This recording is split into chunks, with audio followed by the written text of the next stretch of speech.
I'm Alison Zatta. And I'm Valen Shore.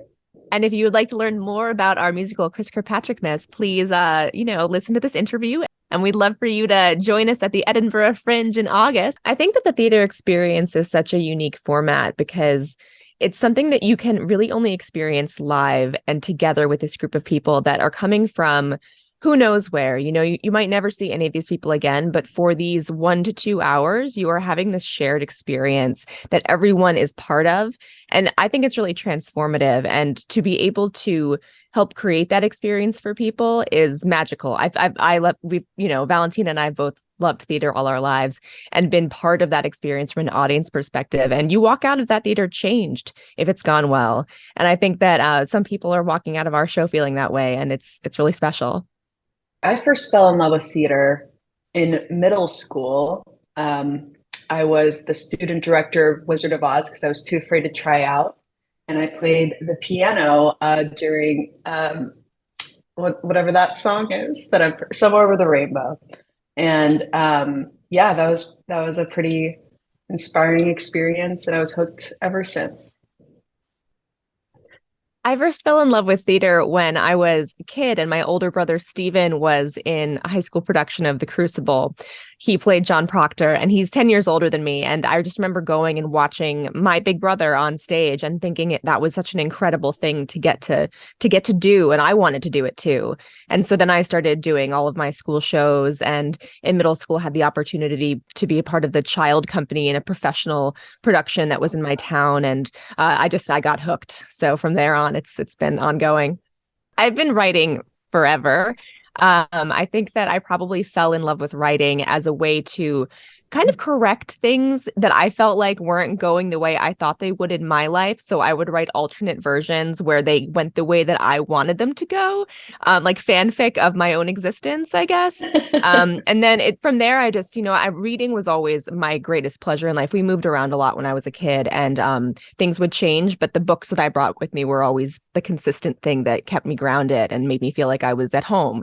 And then to realize that I could be someone who also made those books, that felt really good to me. So I writing prose was something that I did for a long time. And then yeah, once I started getting more involved in theater and like started reading scripts for movies and TV shows as well, I'm realizing that was something that people did, because for a long time, like I didn't even know that people made those things. It didn't occur to me as a child. And then eventually you're like, oh, there's someone doing this and I could do that.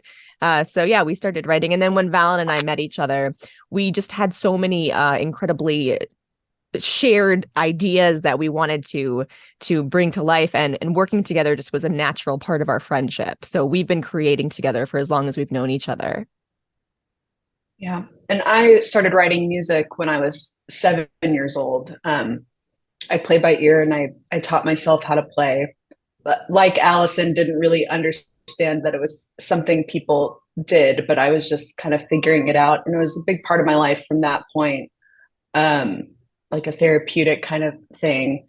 And when I turned like 17 or 18 and my parents got divorced, I wrote a lot about that and helped me get through it. And I would say that's when my songs started taking a turn, and I couldn't stop writing them. I personally love musicals because I don't think you can find another 360-degree experience of art in the same exact way as musical theater. And just the idea that a song can push the narrative and the story, and that it's a way for the characters to express something that they couldn't normally do in everyday life. It has to be spectacular, it has to be fantastical, and just, the emotions overtake them. It's just a fascinating way to incorporate music and story together. I think we've done it as a human species. Yeah, I think Valen said that beautifully. I think for me, musicals, I think the first time that I saw a musical and was just completely gobsmacked by the possibilities that musical theater provided was when I was in middle school and saw a high school production of Into the Woods, which sounds like it would be not great, but it was the most fantastic thing I'd ever seen. I don't know, these kids were they should all be on Broadway. I don't know what they're doing now, but I had never heard Sondheim before. And hearing those lyrics and how clever they were and just how smart and how, as Valen says, like the narrative was in the songs. It's not just like there's a song, we're going to sing about it, and then the story moves on. It was like all just tied up in this. He's just a genius, right? He was incredible, and that to me is the height of what you can do. So from like his wordplay has always been the thing that's inspired me. And then yeah, I mean, I just, you can't say things sometimes, but you can sing them. Chriskirkpatrickmas came about as an idea 10 years ago. We were at our friends Laura and Bethany's apartment, and we were just joking around as we often did. And we thought, hey, wouldn't it be funny if Chris Kirkpatrick from NSYNC had a Christmas musical about him called Chriskirkpatrickmas? And it really just should have ended there. But instead, Alison and I, we locked eyes across the room, and it was kind of this like, I refer to it as a death glare, although the intentions were purer than that. And we knew we had to at least start it. So we started writing songs in our apartment. We were roommates at the time in Los Angeles. And we would keep coming back together to write it. It kind of became an obsession on its own. It's been through so mmany rewrites, so many revisions, so many breaking it down and building it up again from the bottom. The songs kept coming. And the story kept evolving in ways that made us laugh. And I think we just kept trying to make each other laugh, honestly. And that's why we kept doing it. Yeah, the great thing about working with Valen is that we do have very similar senses of humor, but we also have, we have very different approaches and very different backgrounds and skill sets. Like the music that she is able to hear in her head and then like put out of her head into the world. I don't even know how anyone does that. It seems like witchcraft to me, but I wish I had that power, but I don't. And then I sometimes I'll hear like conversations, which sounds a little loopy, but it's true. And together we are able to create something that I don't think either of us could have done on our own, or I know I couldn't have done it on my own for sure. Same. Yeah. And we would just over the years, we would, it was a joke at first, but we were like, if we were going to do it, which we're not going to do because it's so silly, we would have a song about this and let's just write it. And then we would do that. And then eventually, 7 or 8 times later, we realized we had almost a whole show and we should probably just finish it. And then so we wrote 4 more songs. And during, when we were all kind of locked down in 2020, we had some time on our hands. And at that point, Valen and I were no longer roommates, but we decided to meet up on Zoom and finish up the show, which we did. So Chriskirkpatrickmas, a boy band Christmas musical, is set on Christmas Eve 2009, when Chris Kirkpatrick of the boy band NSYNC has a big decision to make, and he has a chance to make a Christmas wish, but he only has until the clock strikes midnight to make it. And we like to think of it as a combination of A Christmas Carol meets It's a Wonderful Life meets NSYNC. Yep. Alan, do you want to talk about the other characters? I mean, the other characters are the other members of NSYNC. And with that ensemble feeling of a boy band, we kind of, I don't know how to explain it. They change into different ensemble characters. There's a very special angel character played by Alison, a throwback to one of the original 90s boy bands. New Kids on the Block. So there's something for everybody, we'd like to think, but especially millennials and Gen Xers.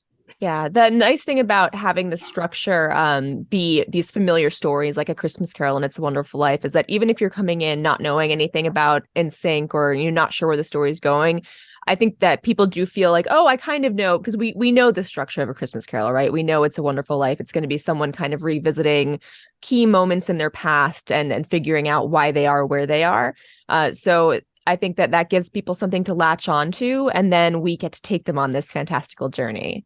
Yeah, the important main themes of this musical: identity, discovery, and what Alison says that I have always really liked is what happens on the other side of a dream come true.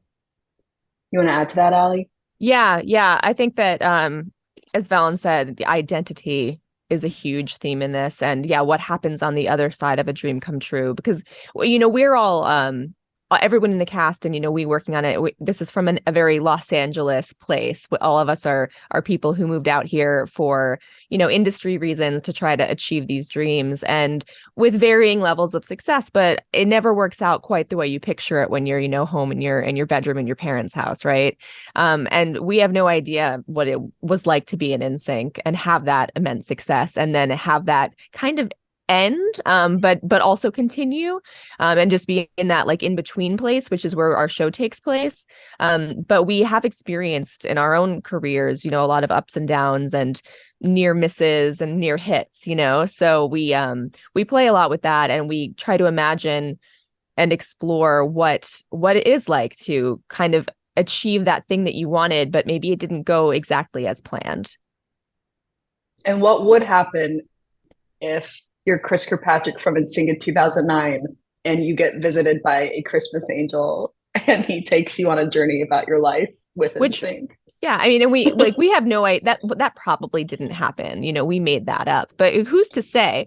But yeah, we just had a lot of fun with it, and overall, it's just supposed to be a joyous Christmas celebration. It's a feel good show. We want people to walk out of it feeling happy and positive and optimistic about the future.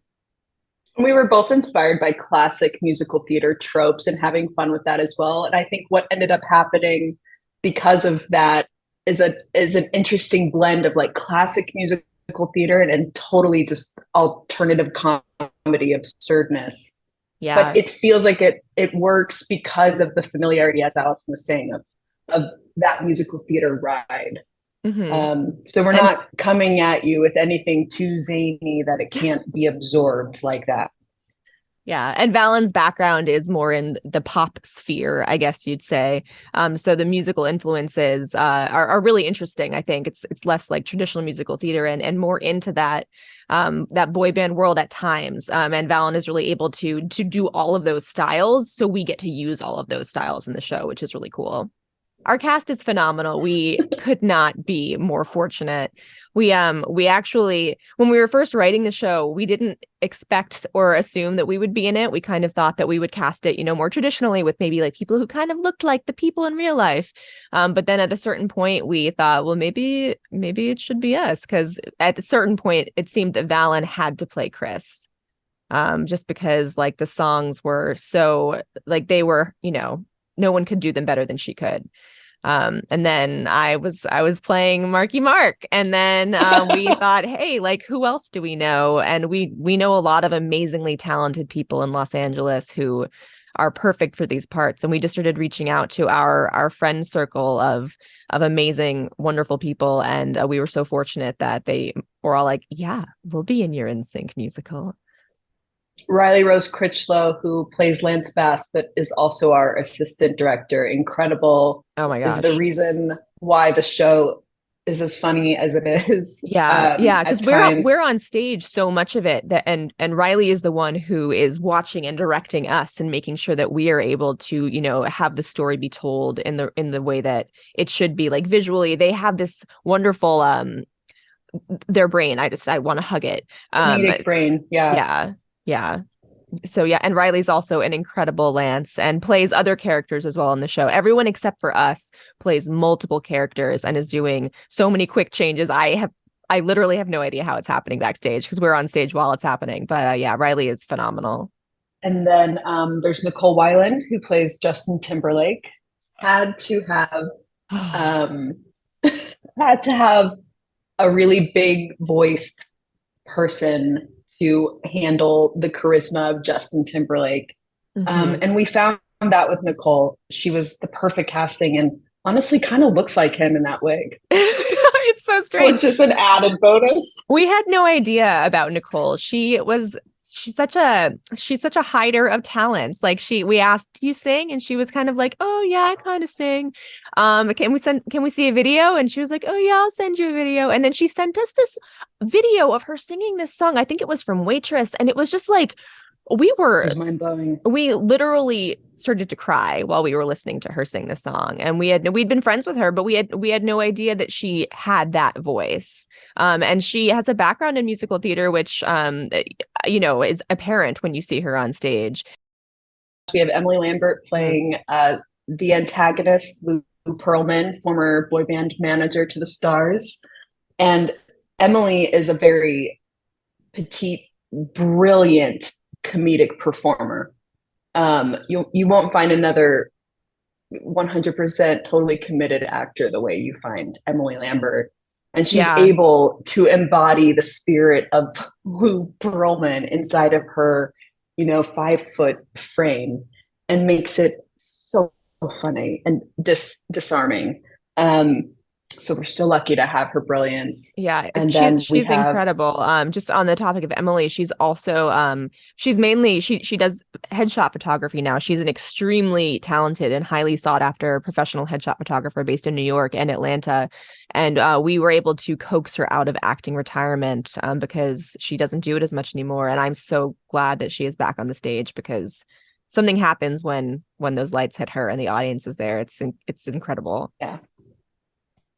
Emily and I were friends in middle school. We were in our very first musicals together, and that Wizard of Oz performance I was talking about, she played the Cowardly Lion and single-handedly inspired me to audition for the musical the next year. So if it weren't for her, anyway. Yeah. Then we have Elizabeth Ho playing Joey Fatone and others. Elizabeth brings, again, just like so much comedy to the show, and is just a very smart actor, and brings all the energy, and there's so many good things to say about Liz. Liz is the one who keeps us honest, I would say. She her knowledge of structure and story, and just like, she is this wealth of wonderful information. And as we were writing this, we were sharing various drafts of the script along the way with the actors, and Liz always had such wonderful questions that made everything stronger. And if it weren't for that, we wouldn't be where we are. Like, she really she helped to refine some very specific moments along the way, and we are immensely grateful. And then, of course, she's also just like super funny and great at everything she does. I like to say that if everyone else just like couldn't make it one night, Liz could probably do the entire show herself, and it would be fantastic. True. We also were very familiar with Liz on a different project of ours that we're working on. It's very different from this show, but it's called Real Housewives of Dungeons and Dragons, and she plays a character called Dr. Christina, which I cannot get enough of. She's brilliant in it, and she's just got everything. You want to talk about Mia's? I would love to talk about Mia. Mia Karina Malacone is our, I think, 7th cast member. Have we named everybody? And Mia is she's one of my friends from back when I first moved to Los Angeles. One of the people that I met back then that I'm still close with. She's one of the OGs. And I met her because my brother, Christopher, who's a writer-director, he was working on a project that I was in because he had to cast me because I'm his sister. And then Mia was also in it, and we met there, and I immediately just, she's just one of those people that everyone just like immediately is like, I'm Mia. Like, I want Mia in my life forever. You can't not love Mia. And so we were in that project together, and then I've worked with her numerous times over the years. She's extremely talented, extremely funny, beautiful singer, and she's just also just such a lovely person. And so you just, I was so happy to bring her into this group, knowing that she would fit in so perfectly, and she does. And she plays JC, and she also plays a character named Barista Mary, who is pretty instrumental in the show. And yeah, she's just a glorious, lovely human, and I love her very much. We are all in our mid-30s, and we learned boy band dance moves for this show. So yeah, I would love to mention our choreographer, Lily Fuller. She is fantastically talented. She started out, we got her through Riley. get most people through Riley. Riley is a human Rolodex of brilliant Yep. people. So anytime you are like, I need someone, or I'm looking for, Riley knows them, and Elizabeth Ho, Nicole Weiland. yeah, exactly, and Lily Fuller, and they went to college Mm-hmm. together at USC. And Lily, I think she started there choreographing. I can talk. A lot of stuff there, and from there, her career has been phenomenal. Her work has been seen on the stage at Carnegie Hall. Like, she's an award-winning choreographer. We were so lucky to have her because the stuff that she came up with is out of this world. Like, there's one song in particular, the boy band song, and the moves that she has incorporated for these boy band dances. You just have to see it to believe it. I can't even imagine how she did that, and it's so hilarious and so accurate, but we were very lucky to have Lily. What I want the audience to get out of this very special Christmas musical is like a different perspective, I think, on what it means to be not just an artist, but somebody with a dream.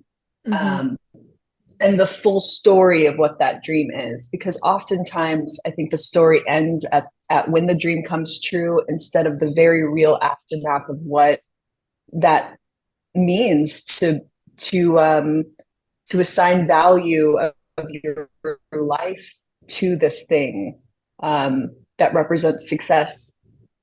So I think that there's something in that, but also I would just love people to have a good time. Yeah. It's a fun ride.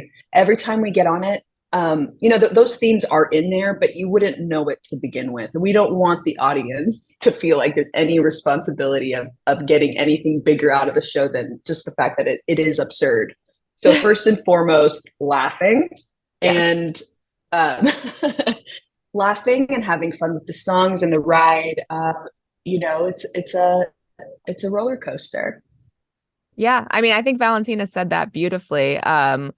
We just want people to have fun. We want people to maybe learn a little bit about NSYNC and give Chris Kirkpatrick the respect and admiration that he is due, because he did start that band. And some people, it seems like that information was like not widely known for a long time because he wasn't the breakout star, that Justin Timberlake became, for example. But Chris Kirkpatrick is the reason that band existed. And he is just a very impressive person, and we we respect him greatly, and we hope that everyone else does too.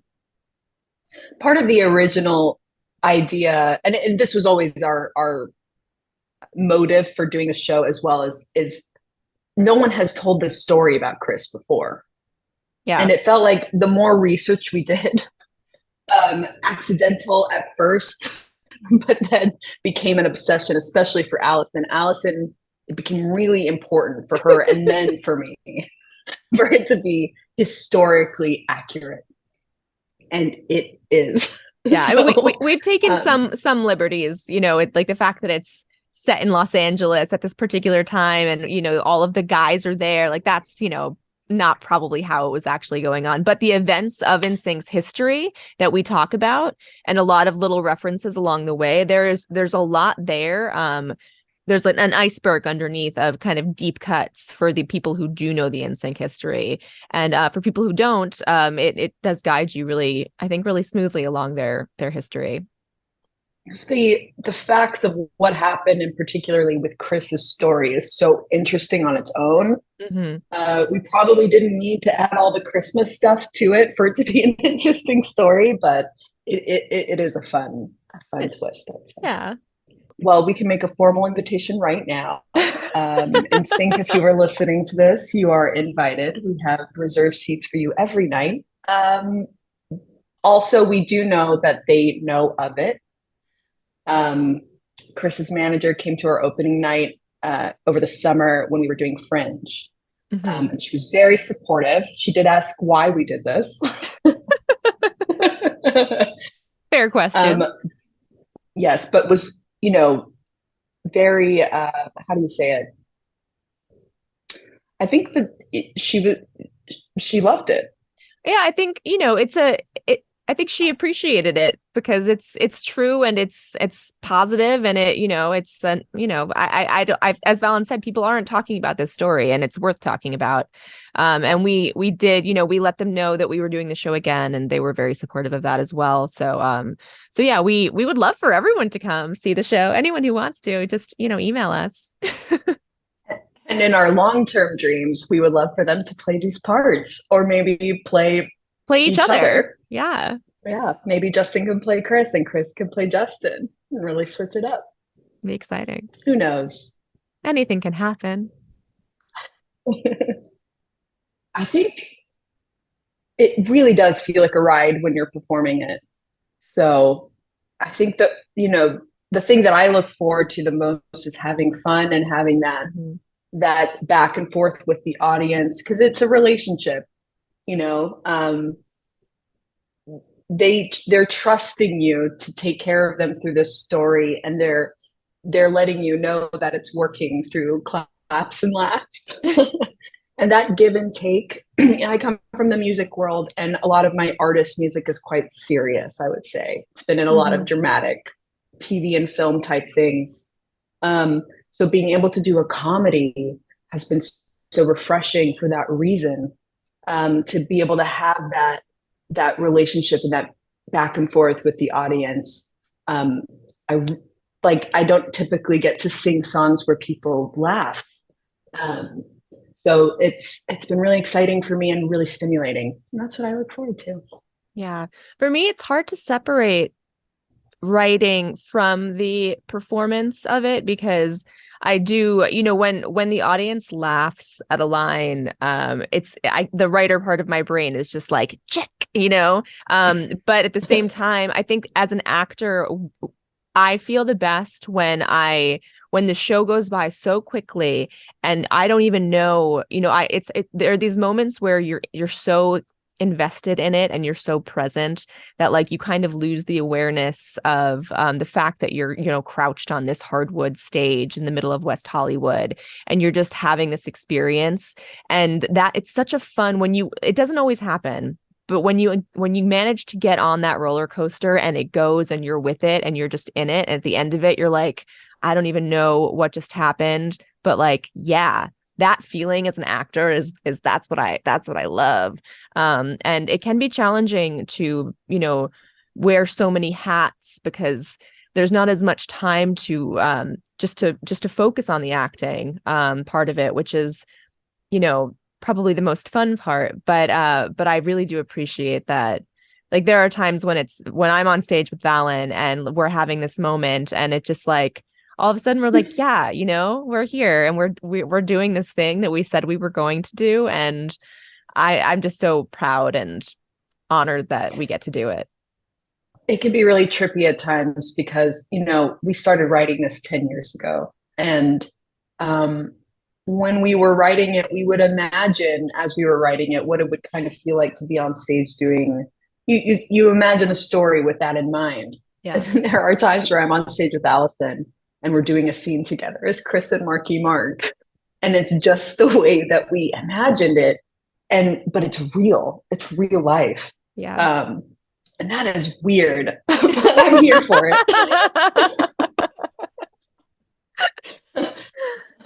But there will be these little moments. I felt it last night, Alison. I don't know if you did when we were on our last scene together, where we were wrapping things up and I was just like I had this moment. I was like, yeah, there's my best friend. Like we did it. We're on stage. That's our last scene. We did it. We did it. So there's something incredibly fulfilling and satisfying about seeing what we're made of with this project. Yeah. You should attend even if you know nothing about NSYNC, but you should especially attend if you do. The It's a Wonderful Life and A Christmas Carol thing really we have found works for any age, especially like older than the typical NSYNC fan. Yeah. You should see the show if you want to laugh. Like we've had a hard couple of years as like a species, this is a good time, I think, to escape. And I am so proud that our show is able to do that for people. It seems, at least for us, like we're having so much fun doing it that it's been very cathartic. Yeah. And you should see the show also to kind of we have some pretty cool people who have worked on this show, some Broadway Mhm. folks. We have Taylor Williams and Josh Milliken, and Taylor is our music director. He did a lot of the arranging. That Valen can speak the music language a lot better than I All the can. orchestrations. Mhm. Yeah, and Josh is our sound designer, and they are both Broadway guys. Yeah, so we're so incredibly lucky to have them for this. What was supposed to just be a cardboard box musical, but now has been legitimized a little bit by these incredible talents. We are really passionate about bringing it over there. Valen and I actually met in Edinburgh. We met online. Valen was already living over there, and I moved over there after college. And I was looking for a place to live at the exact moment when she happened to be looking for a roommate, and she advertised on Gumtree, which is kind of like their version of Craigslist. And I saw the ad and responded. And that is where all of this began. It was this weird twist of fate. So for us, going back to Edinburgh personally is this full circle moment. But it also, I mean, the Edinburgh Fringe is, you know, the biggest fringe festival in the world, and it's the one. It's so exciting. There's all this opportunity. So many amazing shows kind of got their start at Edinburgh, including Six, which Josh is now working on. And for us, we feel as though this show would do really well there. We're so excited to bring it there and introduce it to that audience, and see where it goes after that. I want as many people to see me in red camo pants as possible. I think our goals for the musical, we have so many. We're just starting out and we don't really know how it's going to go or where it's going to go. There's a version of it where we we do the show in LA at Christmas every year, which would be super fun. There's a version of it where, you know, we bring it to Chicago or New York and do it there. There's a version where we go to Edinburgh and we end up doing it in London, which would be I would die. That would be amazing. But you know, we just don't know yet. We're just starting out. We're so open to whatever possibilities we get with it. We just, as Valen said, we want as many people as possible to come see it and to enjoy it. And yeah, we'll take this ride wherever it goes. Yeah. Sharing it is really, now that it's done, and because we, you know, for so long couldn't show people this because it wasn't done. Yeah. But we had been working on it so long, we had so many fragments of it, and it didn't really make sense out of context as much as we would have liked it to other people. So it's just really nice also to be able to finally pull back the curtain and be like, you know, that thing that we've been the thing we've been talking about for 10 years. I've had some friends come to the show and they were like, afterwards, you know, they were very complimentary, and they were saying things like, yeah, like Valen played me demos like 8 years ago, and I was like, what is going on? But, you know, just not believing that we were actually continuing to work on this, but they were very pleased with the end result, and happy that we did. It's been fun to show people what the absurdity turned into. Yes, exactly.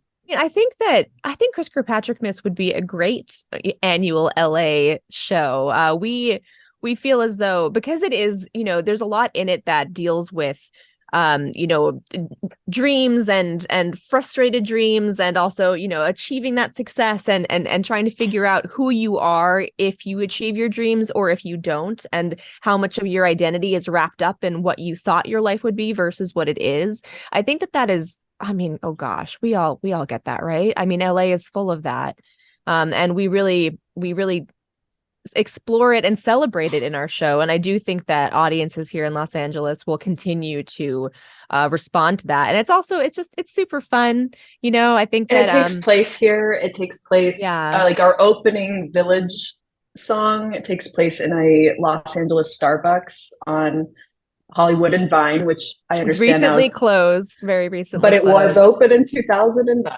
Yeah, it's the one right across from the Pantages, which is no longer there. But yeah, I mean, it's just, I think that also because it's set in 2009 and the past, there's not really a danger of it getting dated because it's already dated on purpose, you know. So I think that it will continue to be relevant in the same way that we want it to, unless of course, you know, something very different happens with NSYNC and we need to update the script to address it. We'll see. And I think no matter where the show goes, it will always have its first home and a home in Los Angeles because it Yeah. takes place here, because it was born here, because, you know, for so many reasons, was very inspired by the industry life here, even though I think it is relatable beyond that specific pathway. Yeah. But yeah, it will always be a Los Angeles born and bred musical. Yeah. I'm Valen Shore, and you should come see this musical. We're at Chriskirkpatrickmas musical on Instagram, and you can find our websites and ticket links at www.chriskirkpatrickmas.com, or you can just Google Chris Kirkpatrickmas or try, and I think it will come up now. Yeah, I'm Alison Zatta, and we'd love for you to join us at the Edinburgh Fringe in August. We would love to see you there. It's super fun, and we'd love for you to follow along with the show and see where we go next. Who knows? Only one way to find out. Follow us. That's the way.